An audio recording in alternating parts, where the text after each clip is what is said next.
અને 11મું મન, જે આપણા શરીરને જીવનને ધારણ કરે છે. પ્રસાદ પવિત્રતા. જો સુધી મન ઇન્દ્રિય આ બંનેની પવિત્રતા જો સુધી ના થાય ત્યાં સુધી કે છે મહિમાન આત્મા પોતાની મહિમામાં સ્થિત થતો નથી. પહેલા ઇન્દ્રિય અને મનની પવિત્રતા જરૂરી છે. મન, વચન અને કર્મથી બિલકુલ પવિત્રતા હોવી જોઈએ. વાણીમાં વિવેક ના હોય તો પણ ચાલે નહીં. કર્મ પણ પવિત્ર હોવું જોઈએ, મન પણ પવિત્ર હોવું જોઈએ. આ વાણી, ઇન્દ્રિય, મન આ બધાની પવિત્રતા છે એ કે છે મહાપુરુષ વિકસિત થઈ શકે છે. એટલા માટે કરવાનું શું છે? મનને હાચવવાનું છે. હાચવવાનું મેન છે મનને. સંસારમાં મન, સંસારની અંદર મન છે ને, મન એ શરીર અને આત્મા વચ્ચેનો પુલ છે. શરીર અને આત્મા વચ્ચે મન જ પુલ છે. એ શરીરને જોડે છે. મન જયારે શાંત હોય છે ત્યારે સંસાર હોતો નથી. તમે પ્રગાઢ નિદ્રા જોજો બરાબર નહીં. ગાઢ નિદ્રા, ગાઢ નિદ્રામાં કેટલી શાંતિ હોય છે.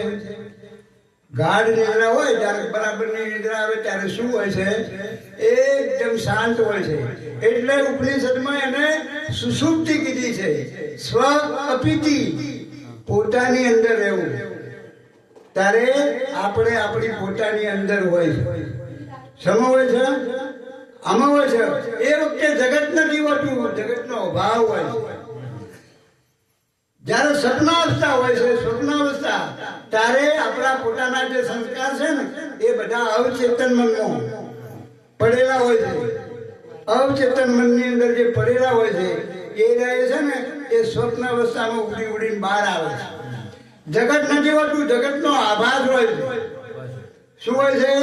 જગતનો આભાસ હોય છે. પણ જયારે જાગૃત અવસ્થામાં આપણે પાછા જાગીએ છીએ ને ત્યારે મન કામ કરતું થઈ જાય. એટલે ભાવ જગત તૈયાર થઈ જાય છે. ત્યારે જગતનો ભાવ થાય છે, ત્યારે મન કોમ કરતું થઈ જાય છે. એટલે સંત કહે છે કે સુષુપ્તિની જે અવસ્થા છે એવી જાગૃતમાં થવી જોઈએ. એવી જાગૃતની અંદર પૂરા હોશ અવાજની અંદર એ અવસ્થા તમે જાગૃતમાં પ્રાપ્ત કરો તો થવું જોઈએ. જગત છે છતો આપણી નજરે જગત ના હોવું. જગત હોવા છતાં તમારું મન જગતમાં ના હોય.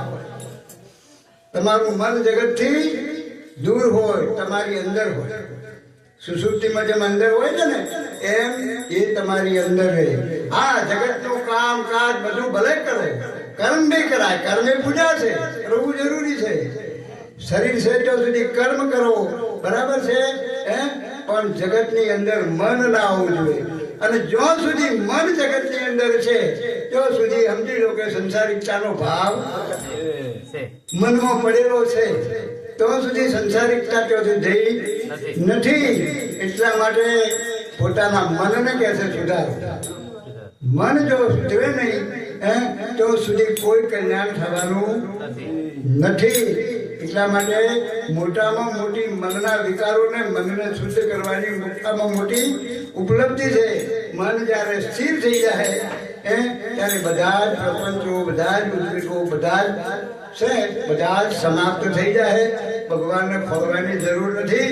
તમે તમારા પોતાના ઘરમાં જતા રહો. પૂર્ણ વિશ્રાંતિ. તો શું હોય છે? પૂર્ણ વિશ્રાંતિ હોય છે. અને જો ગયા પછી છે ને બીજી વાર વાપસ આવવાનું હોતું નથી. કેમ કે બધા પ્રપંચો મટી ગયા, સંસ્કાર જ ખતમ થઈ ગયા. પછી બીજી વાર કઈ રહેતું નથી. એટલે આપણું ઘર આપણી ભીતર છે. કેવું છે? આપણી ભીતર છે. આપણું પોતાનું સ્વરૂપ જ આપણું ઘર છે, બીજું કોઈ છે નહીં. આટલું કઈ મારી વાળી નહીં રાખો.